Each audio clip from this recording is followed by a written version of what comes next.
பிறந்த சில மாதங்கள் வரை தாய்ப்பால் மட்டும்தான் குழந்தைகளுக்கு மிக தோதான உணவு. ஆனால் ஸ்துதி ஆராதனாவிற்கு அது கிடைக்கவில்லை. செயற்கை உணவே வழங்கப்படுகிறது. பெத்தவங்க குழந்தைகளை விட்டுட்டு போன பிறகு கூட அவங்கள நாங்க இங்க வர சொன்னோம். அட்லீஸ்ட் தாய்ப்பால் கொடுக்கவாது வாங்கன்னு கூப்பிட்டோம்.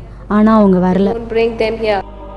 பச்சிளம் குழந்தைகளை அப்படியே விட்டுவிட்டு வர எப்படி உங்களுக்கு மனம் வந்தது? இந்த கேள்வியுடன் குழந்தைகளின் பெற்றோரை தேடிச் செல்கிறது நமது குழு. ஸ்துதி, ஆராதனா இந்த இரண்டு பிள்ளைகளுடைய அம்மா அப்பா பொருளாதாரத்தில் ரொம்பவும் பின்தங்கிய நிலையில் இருக்கிறவர்கள். ஒட்டி பிறந்திருக்கக்கூடிய இந்த பிள்ளைகளை எங்களால் பராமரிக்கவும் முடியாது, அல்லது ஆபரேஷன் செஞ்சு பிரிக்கவும் முடியாது அப்படின்னு சொல்லிட்டு ஒரு வாரத்திலேயே இந்த இரண்டு பிள்ளைகளையும் மருத்துவமனையிலேயே விட்டுவிட்டு அவர்கள் போய்விட்டார்கள். தாங்கள் யார், தங்களுடைய எதிர்காலம் என்னவாகும் என்பது குறித்து எதுவுமே தெரியாமல் வானத்தை பார்த்து சிரித்தபடி இரண்டு குழந்தைகளும் மருத்துவமனையில் இருக்கின்றன. தொடர்ந்து பேசலாம் இடைவேளைக்கு பிறகு. டெக்பெரி மொபைல் நடந்தது என்ன, குற்றமும் பின்னணியும் ஒரு சிறிய இடைவேளைக்கு பின் தொடரும். டிஆர்டில டாலஸ்ட் பேங்க் தொடர்கிறது. Welcome back to Techberry mobile. நடந்தது என்ன? மத்திய பிரதேசத்துல ஒட்டி பிறந்த இரட்டை குழந்தைகளை பற்றி பார்த்துக்கிட்டு இருக்கோம். ஸ்துதி, ஆராதனா அப்படிங்கிற இந்த இரண்டு பிள்ளைகளையும் அவருடைய தாய் தந்தையர்கள் விட்டுட்டு போயிட்டாங்க. அதனால அவர்கள் பிறந்த அந்த பாதர் மருத்துவமனை தான் இரண்டு குழந்தைகளையும் இப்போ பராமரிச்சுக்கிட்டு இருக்கு. இந்த இரண்டு குழந்தைகளையும் ஆபரேஷன் பண்ணி பிரிக்கலாமா வேண்டாமா அப்படிங்கிற முடிவையே 3 மாதத்திற்கு பிறகுதான் எடுக்க முடியும் அப்படின்னு மருத்துவர்கள் சொல்லியிருக்காங்க. ஒட்டிய இரட்டை சகோதரிகள் பிறந்த பாதர் மருத்துவமனையிலிருந்து சுமார் 60 கிலோமீட்டர் தொலைவில் உள்ளது சூடியா என்ற கிராமம். இதுதான் குழந்தைகளின் பெற்றோர் ஊர்.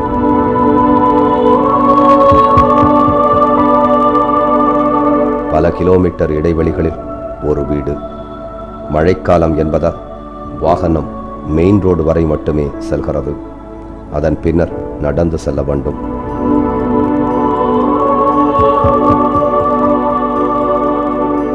வயல்வெளிகளில் 5 கிலோமீட்டர் நடந்து சென்றால் வருகிறது அந்த கிராமம். பசுமையான கிராமமாகவே தெரிகிறது சூடியா.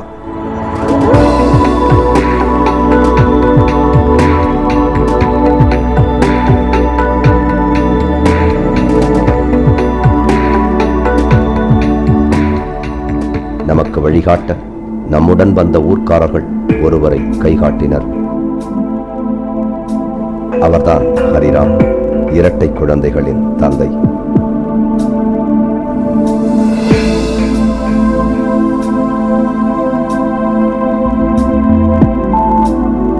அவர் எளிதாக நம்மிடம் பேசுவதற்கு சம்மதிக்கவில்லை.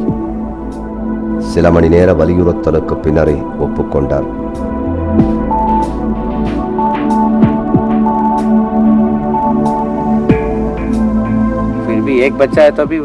ஒரு குழந்தையா பிறந்திருந்தா வளர்த்திருப்பீங்களா? இப்ப ஏன் வளர்க்க தயங்குறீங்க? ஏன்னா அந்த குழந்தைங்க ரெண்டும் ஒட்டி பிறந்திருக்கு. எங்களால எப்படி பார்த்துக்க முடியும்?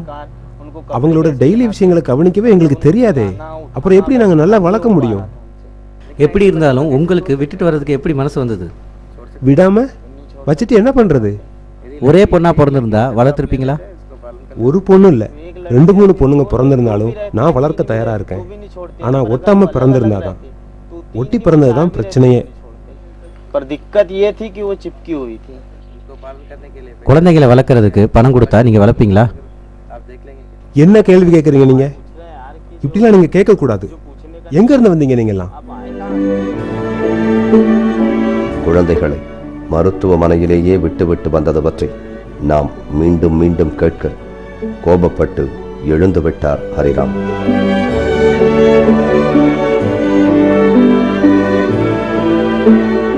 பின்னர் ஊர்க்காரர்கள் அவரை சமாதானம் செய்தனர். நீங்க செஞ்சது உங்களுக்கே சரின்னு படுதா? வீட்டுக்கு கூட்டிட்டு வந்து நான் என்ன பண்றது? தனித்தனியா பிரிச்சு தந்தாங்கன்னா இன்னைக்கு நாங்க எடுத்துட்டு வர தயாரா இருக்கோம். ஒட்டி பிறந்த குழந்தைகளின் தாயிடம் நாம் எவ்வளவு கேள்வி கேட்டாலும் அவர் மௌனத்தையே பதிலாக தந்தார்.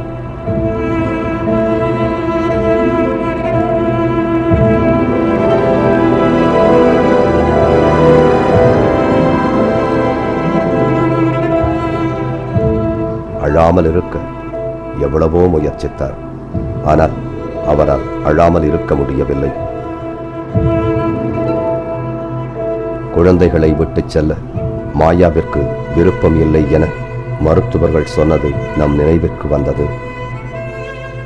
Maya and her husband, they actually had a child marriage. மாயாவுக்கு 7 வயசா இருந்தப்பவே அவங்களுக்கு கல்யாணம் ஆயிடுச்சு. அவங்க சமூகத்துல முடிவுகள் எல்லாத்தையும் ஆண்கள் தான் எடுப்பாங்க. பெண்களுக்கு எந்த உரிமையும் தர்றது கிடையாது. இந்த முடிவும் குழந்தையோட அப்பாவும் தாத்தாவும் எடுத்தது தான். அம்மாவுக்கு குழந்தைகளை விட்டுட்டு போக மனசு இல்லைன்னு எங்களுக்கு தெரிஞ்சது. Information that the mother did not want to give the children up. ஏழ்மையின் பிடியில் இருக்கும் ஊர்க்காரர்கள் சிலர் இவர்கள் செய்தது சரியே என்கிறார்கள். மற்ற சிலர் மறுக்கவும் செய்கிறார்கள். வீட்டுக்கு வந்த நாள்ல இருந்து அவங்க அம்மா ஒரு கிளாஸ் தண்ணி கூட குடிக்கல, சாப்பிடவும் இல்லை. காசுக்கு காசும் போச்சு, குழந்தைகளும் இல்லைன்னு ஆயிடுச்சு. எங்க மனசு வேதனைப்படுறது யாருக்குமே புரியல. அவங்க ஏழைங்க, அவங்களால என்ன பண்ண முடியும்? ஹாஸ்பிட்டல்ல இருந்தா ஏதாவது சிகிச்சை பண்ணி 2 குழந்தைகளையும் உயிரோட வச்சிருப்பாங்க. அதனால தான் அங்கேயே விட்டுட்டு வந்துட்டாங்க. குழந்தைகளை அங்கேயே விட்டுட்டு வந்தது தப்பான விஷயம்தான். ஆனா அவங்களுக்கு வேற வழி இல்லை.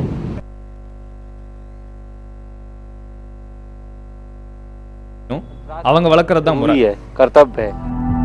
ஸ்துதி, ஆராதனா பிறந்து 1 மாதமே ஆகிறது. அவர்களை 2 தனித்தனி குழந்தைகளாக பிரிப்பதற்கு தற்போது முதலே பல ஆயத்த வேலைகளில் ஈடுபட்டுள்ளது ஃபாதர் மருத்துவமனை. அதற்கான நிதி உதவிகளும் பல பக்கங்களில் இருந்தும் நிர்வாகத்திற்கு வந்து கொண்டிருக்கின்றன.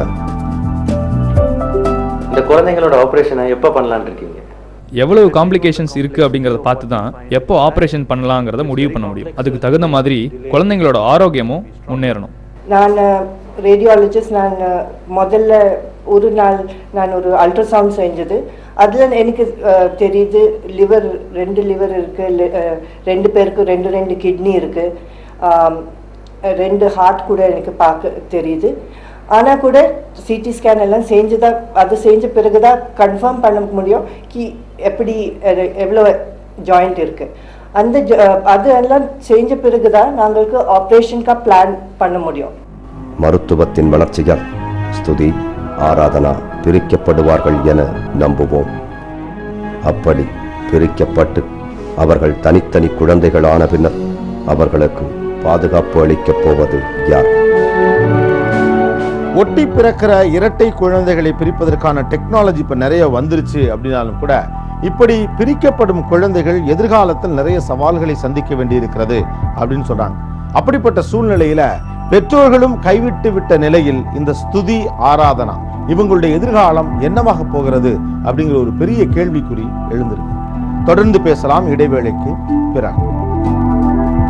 செக்பெரி மொபைல் நடந்தது என்ன, குற்றமும் பின்னணியும் ஒரு சிறிய இடைவேளைக்கு பின் தொடரும். இரட்டை குழந்தைகளின் தாய் தந்தையர் அந்த பிள்ளைகளை விட்டு போனதற்கு பொருளாதாரம் தான் காரணம் அப்படின்னு நமக்கு சொல்லப்பட்டது. ஆனா இந்த பொருளாதாரத்தை தாண்டி நம்பிக்கை சார்ந்த விஷயங்களும் கூட அவர்கள் தங்கள் பிள்ளைகளை விட்டு போனதற்கு காரணமாக இருக்கலாம் அப்படின்னு சொல்றாங்க. ஸ்துதி, ஆராதனா ஒட்டி பிறந்த இந்த இரட்டை சகோதரிகளின் பெற்றோர்கள் 7 நாட்களில் இவர்களை உதறிவிட்டு போய்விட்டார்கள். அதற்கு மூட நம்பிக்கையும் கூட காரணமாக இருக்கலாம் என்கிறார்கள் மருத்துவர்கள் மற்றும் ஊர்க்காரர்கள்.